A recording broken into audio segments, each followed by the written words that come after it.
ঠিক আছে? সুতরাং কমিউনিকেশন হচ্ছে এটা, যে তুই সামনের জন্য কথাটা ভালোভাবে কোনো কিছু বোঝাতে পারছিস। নলেজ কাকে বলে? নলেজ মানে হচ্ছে তুই কোনো জিনিস পড়লি সেটা তুই মনে রাখতে পারবি না, সেটা যখন দরকার সেটা তুই রিপ্রেজেন্ট করতে পারছিস। This is known as knowledge. আমি এটা পড়ালাম, আমি ভুলে গেল সব, কোন নলেজ কম। আমি এটা পড়ালাম, তা নিয়ে মনে রাখতে সব, কোন নলেজ বেশি।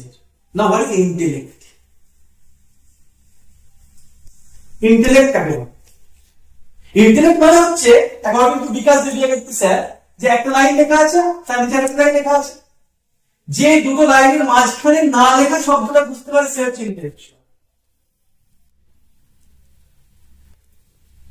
তুই দুটো লাইন পড়ছিস, পড়ার পর সেটা চিন্তা ভাবনা করছিস, একটা কনসেপ্ট ক্রিয়েট করছিস, সেটা হচ্ছে ইন্টেলেক্ট।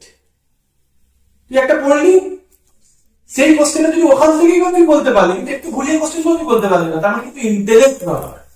তুই জিনিসটাকে পড়েছিস, নলেজ লেভেল মনে রেখেছিস, কিন্তু বাইরে কোথাও বলতে পারছিস না। সেটা always try to develop your intellect.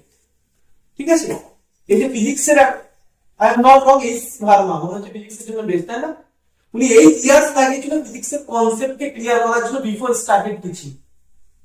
এরকম কোন একটা ডেটা আমি পড়েছিলাম, আমি জানি না কতটা ঠিক হবে, বাট এরকম কিছু পড়েছিলাম। ঠিক আছে? যে একটা ফিজিক্সের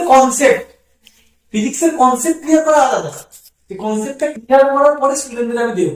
সুতরাং ইন্টেলেক্ট হচ্ছে সেটা, যে আজকে যখন এটা পড়ালাম তুই র্যান্ডমলি মুখস্থ করতে পারিস, বা তুই বাড়িতে বসে একবার লিখলি, পড়লি এবং তাকে একটু ভাবলি, তাহলে দেখবি অনেক বুঝতে, পিকচার রিলেটেড দেখলি, অনেক কিছু ক্লিয়ার হবে।